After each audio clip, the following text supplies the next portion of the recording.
बिस्मिल्लाहिर्रहमानिर्रहीम अस्सलाम वालेकुम दोस्तों, कैसे हो आप सब। उम्मीद करता हूँ आप सब ठीक होंगे। Welcome to the channel literature coverage. आओ लिटरेचर पढ़े। दोस्तों आज की इस वीडियो में हम लोग the sound and the fury novel के कैरेक्टर्स उनको कवर करने जा रहे हैं। हर कैरेक्टर का हम डीपली एनालिसिस भी करेंगे। तो आइए शुरू करते हैं। The sound and the fury novel एक अमेरिकन नॉवलिस्ट विलियम फॉल्कनर ने लिखा था। ये एक अमीर फैमिली की, एक अरिस्टोक्रेटिक फैमिली की कहानी है जिस फैमिली का नाम है कॉम्पसन फैमिली, और ये फैमिली जेफरसन मिसिसिपी अमेरिका में रह रही है। तो आइए कैरेक्टर्स की बात करते हैं। इस नॉवल का जो पहला कैरेक्टर है वो मिस्टर जैसन कॉम्पसन 3 का है। अब जैसन 3 का क्या मतलब है? जैसन 3 का मतलब है कि इसकी फैमिली में पहले भी जैसन नाम के 2 बंदे आ चुके हैं, इसके जो अबावजुदात थे, इसके जो एंसेस्टर्स थे। अब तीसरे नंबर पे फिर से एक इनकी फैमिली में, कॉम्पसन फैमिली में एक जैसन नामी बंदा है, मिस्टर जैसन कॉम्पसन 3, जो कि कॉम्पसन फैमिली का अब हेड है। ये एक सिनिकल पर्सन है। सिनिकल पर्सन का मतलब कोई ऐसा पर्सन जो कि दूसरों के एक्शंस को, दूसरों की फीलिंग्स को कोई ज्यादा इंपॉर्टेंस ना दे और अपनी बात को ही हमेशा आगे रखे और ये समझे कि लोग इसमें दिलचस्पी ले रहे हैं। दोस्तों इस बंदे के 3 बेटे हैं और 1 बेटी है। 3 बेटों में सबसे बड़ा बेटा है, उसका नाम है क्वेंटिन, दूसरे वाले बेटे का नाम है जैसन और तीसरे वाले बेटे का नाम है बेंजी, और एक लड़की है इसका नाम है कैडी। इसकी बेटी कैडी किसी के साथ गलत रिलेशनशिप रखती है जिसकी वजह से वो प्रेग्नेंट हो जाती है और खानदान की इज्जत पर एक धब्बा लग जाता है। तो क्वेंटिन को, जो सबसे बड़ा बेटा होता है मिस्टर जैसन कॉम्पसन 3 का, उसको ये बात बड़ी फील होती है। उसे फैमिली की इज्जत का बड़ा ख्याल होता है। लेकिन जो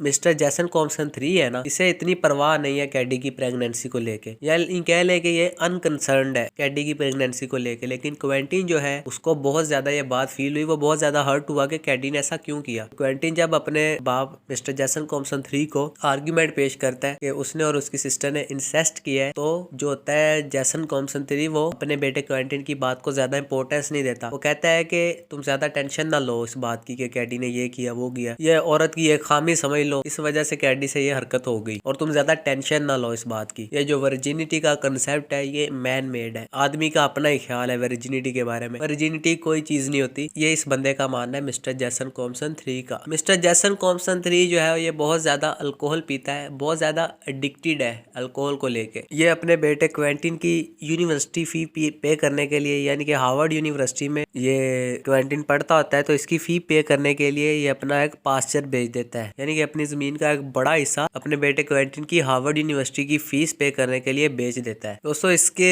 इस तरह के थॉट्स की वजह से और साउदर्न वैल्यूज को इम्पोर्टेंस ना देने की वजह से जो होता है ना, क्वेंटिन वो बहुत ज्यादा डिप्रेस हो जाता है और सुसाइड कर लेता है, और कुछ टाइम बाद ही ज्यादा अल्कोहल पीने की वजह से मिस्टर जैसन कॉम्पसन 3 खुद भी मर जाता है।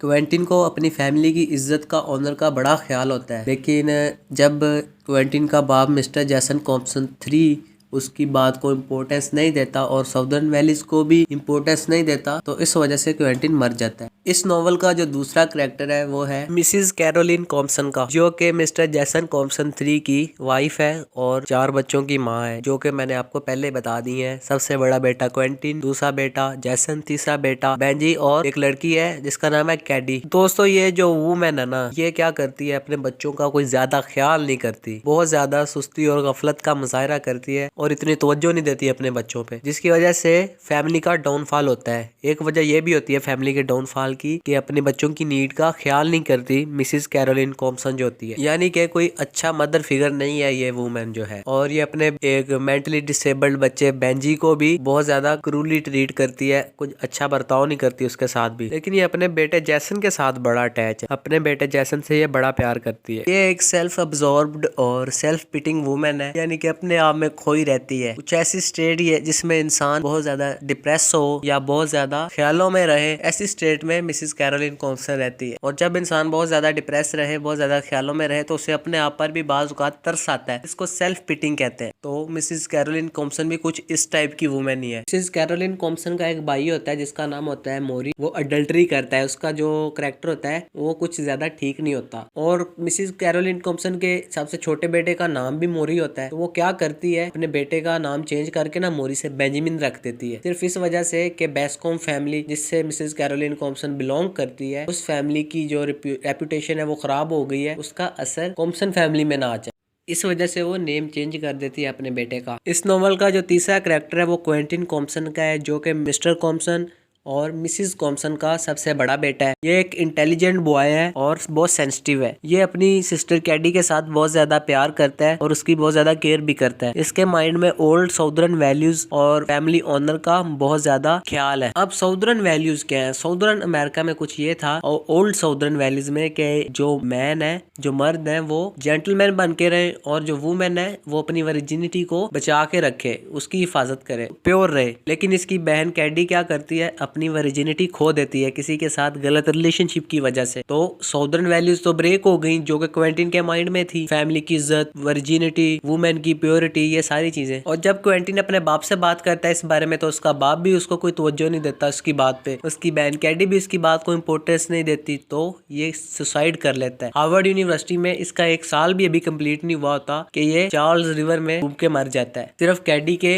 इस हरकत की वजह से ही। इसकी फी पे करने के लिए इसके वालिद मिस्टर जैसन कॉम्पसन III ने अपनी जमीन का एक बड़ा हिस्सा बेचा होता है। नावल का जो चौथा कैरेक्टर है वो कैडी का है, जो कि मिस्टर कॉम्पसन और मिसेस कॉम्पसन की दूसरी औलाद है और एक ही बेटी है उन दोनों की। इसका फुल नेम कैंडस है। दोस्तों ये मेन कैरेक्टर है नोवेल का और कैडी के जो तीनों भाई होते हैं वो इसके साथ बहुत ज्यादा अटैच होते हैं। बचपन में कैडी और इसके भाई खेल रहे होते हैं आपस में के खेलते खेलते जो कैडी का अंडरवियर होता है ना वो मिट्टी से भर जाता है, समझ रहे, मिट्टी से गंदा हो जाता है, जो कि इस चीज की लामत होती है कि कैडी आगे जाके कुछ ऐसा गलत रिलेशनशिप रखेगी और अपनी वर्जिनिटी से हाथ धो बैठेगी। तो ऐसा ही होता है, जब ये बड़ी होती है तो ये अपनी वर्जिनिटी खो देती है और प्रेग्नेंट हो जाती है। अपनी प्रेगनेंसी को छुपाने के लिए और अपने खानदान की इज्जत बचाने के लिए ये एक बंदे से शादी कर लेती है जिसका नाम होता है हर्बर्ट हेड। 1910 में इसकी शादी होती है और 1911 में इसको डिवोर्स दे देता है हर्बर्ट हेड, सिर्फ इसी वजह से क्योंकि उसे पता चल जाता है कि कैडी का जो बच्चा होने वाला है वो उसका नहीं है। कैडी जो है वो अपने भाई क्वेंटिन और बेंजी के साथ कुछ ज्यादा ही अटैच है। बेंजी की ये बहुत ज्यादा केयर करती है और क्वेंटिन से भी अटैच है, दोनों भाइयों से प्यार करती है। लेकिन कैडी जब ऐसी हरकत करती है, अपनी वर्जिनिटी खो देती है और प्रेग्नेंट हो जाती है,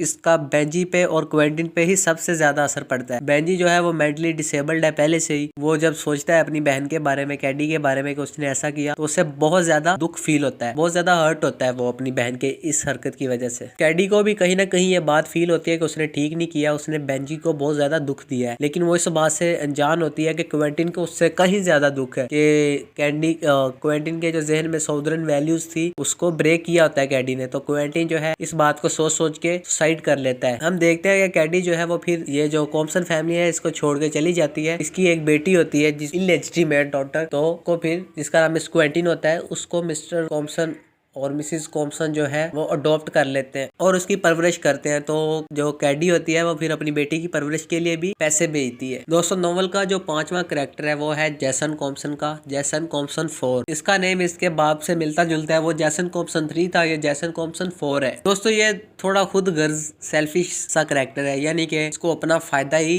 सोचना है और इसको कोई परवाह नहीं है किसी से। ये पास्ट के बारे में नहीं इतना सोचता, ये प्रेजेंट में रहता है। इसकी बहन का हस्बैंड हर्बर्ट हेड इससे वादा करता है कि वो जैसन को बैंक में जॉब देगा, लेकिन जब हर्बर्ट हेड को पता चलता है कि इसकी बहन कैडी जो है पहले से ही प्रेग्नेंट है, तो वो उसको डिवोर्स दे देता है और इसकी जो जॉब होती है इसको नहीं मिलती, वो इसको जॉब देने से भी इनकार कर देता है फिर। और जैसन को फिर मजबूर होकर एक लोकल फार्म सप्लाई स्टोर पे काम करना पड़ता है। इसकी एक मिस्ट्रेस भी होती है जिसका नाम लोरेन होता है, जो कि मेम्फिस में रहती है। ये मिस क्वेंटिन के साथ बहुत ज्यादा बुरा बर्ताव करता है, जो कि कैडी की बेटी होती है, अपनी माँ के बहुत ज्यादा नजदीक है और इसकी माँ इससे बहुत ज्यादा प्यार करती है। इसको मिस क्वेंटिन पे बहुत ज्यादा शक होता है और ये देखता है कि मिस क्वेंटिन जो है वो भी अफेयर चला रही है एक रेड टाई वाले बंदे के साथ। ये मिस क्वेंटिन के पैसे खाता है और ऐसे पैसे जो कि कैडी भेज रही होती है अपनी बेटी की परवरिश के लिए। तो जैसन क्या करता है, स्कैम करता है बीच में से और वो पैसे खुद खा जाता है। कुछ पैसे ही होते हैं जो मिस क्वेंटिन तक पहुंचने देता है, बाकी ये सारे खुद ही निकल जाता है। तो क्या होता है, मिस क्वेंटिन इसके पैसे सारे लेके भाग जाती है और ये फिर देखता रहता है। फिर इसको क्वेंटिन नहीं मिलती, मिस क्वेंटिन जो है वो चली जाती है और ये कोशिश करता है अपने पैसे रिकवर करने की, लेकिन जो मिस क्वेंटिन है वो पता नहीं किधर चली जाती है, भाग जाती है बस।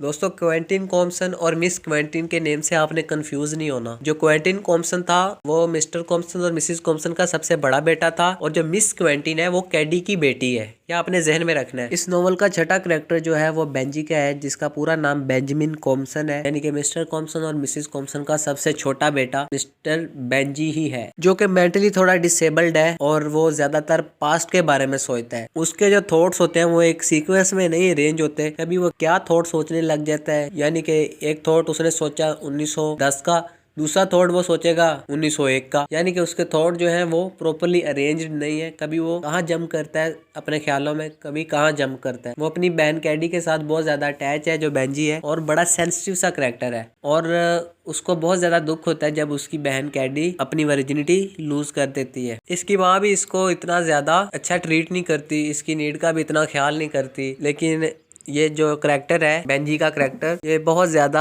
एक इनोसेंट करेक्टर कह लें आप। इसको जैसन से मार भी पड़ती है नोवेल के अंदर, क्योंकि ये रो रहा होता है तो जैसन इसकी पिटाई करता है, और इसके साथ जो बंदा होता है ना लस्टर, उसकी भी पिटाई होती है जैसन से। सिर्फ इसलिए कि जो लस्टर होता है वो बेंजी को कब्रिस्तान लेके जा रहा होता है, तो वो किसी और रास्ते से ले जाने लग जाता है बेंजी को। तो बेंजी को वो रास्ता देखा देखा नहीं लगता, तो बेंजी लाने लग जाता है। तो जैसन आके फिर लस्टर को मारता है कि तुम बेंजी को सिर्फ उस रास्ते पे लेके जाओ जिसपे वो पहले जाता है। इस नॉवल का जो 7वां कैरेक्टर है वो मिस क्वेंटिन का है, जो कि कैडी की इलेजिटिमेट डॉटर है। मिस्टर कॉम्पसन और मिसेस कॉम्पसन इसको अडॉप्ट कर लेते हैं, ये उनके घर में रह रही होती है। जब ये बड़ी होती है तो इसका कैरेक्टर भी अपनी माँ के जैसा ही होता है। जैसे इसकी माँ कैडी गलत रिलेशनशिप रखती है बॉयज के साथ, तो इसने भी ऐसे किया। इसने एक रेड आई वाले बंदे के साथ एक गलत रिलेशनशिप रखा, और इसकी वजह से कैडी की जो बेटी होती है ना मिस क्वेंटिन, इसकी और जैसन की, इन दोनों की आपस में बड़ी लड़ाई चलती है। यानी कि मिस्टर कॉम्पसन और मिसेस कॉम्पसन का बेटा जैसन और कैडी की बेटी मिस क्वेंटिन, ये दोनों आपस में बड़ा लड़ते हैं। जैसन को ये पसंद नहीं होती। कैडी घर से दूर रह के भी अपनी बेटी मिस क्वेंटिन की परवरिश के लिए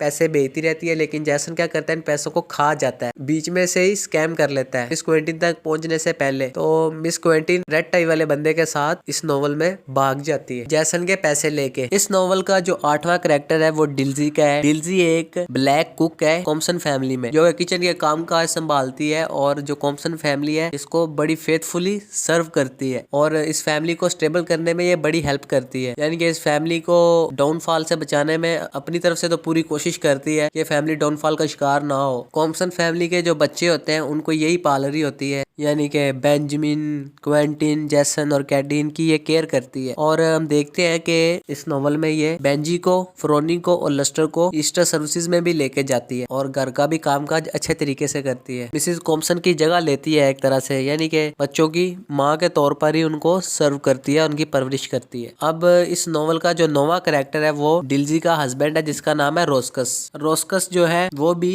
कॉम्पसन फैमिली का एक सर्वेंट है। इसको ज्वाइंट की एक डिजीज होती है जिसको कहते हैं रूमेटिज्म, और ये बहुत सीवियर हो जाती है, जिसकी वजह से रोस्कस भी मर जाता है। नॉवल का जो 10वां कैरेक्टर है वो डिल्जी का एक बेटा होता है, इसका नाम है टीपी। कैडी की वेडिंग में ये बेंजी के साथ शराब पीता है और कोई कमेंट करता है कैडी पे, जिसकी वजह से क्वेंटिन को गुस्सा आ जाता है और टीपी की और क्वेंटिन की लड़ाई होती है। The sound and the fury novel का जो 11वां कैरेक्टर है वो है वर्ष का। वर्ष जो है वो दूसरा बेटा है डिल्जी का, और ये बेंजी का ख्याल रखता है। नॉवल का जो 12वां कैरेक्टर है वो है फ्रोनी का, जो कि डिल्जी की बेटी है और लस्टर की मदर है। ये भी कॉम्पसन फैमिली को सर्व करती है और किचन में काम करती है उनके। नॉवल का जो 13वां कैरेक्टर है वो है लस्टर का, जो कि फ्रोनी का बेटा है और डिल्जी का ग्रैंडसन है। ये भी बेंजामिन की केयर करता है, उसको इंटरटेन करने की कोशिश करता है, और 1928 में हम देखते हैं कि जो इवेंट्स होते हैं उनमें ये बेंजी के साथ ही होता है। लस्टर मिनिस्ट्रल शो में जाना चाहता है, लेकिन इसको टिकट नहीं मिलते क्योंकि इसके पास पैसे नहीं होते। लस्टर बेंजी की उम्र का हाफ होता है, लेकिन फिर भी उसकी केयर करता है। इस नॉवल का जो 14वां कैरेक्टर है वो एक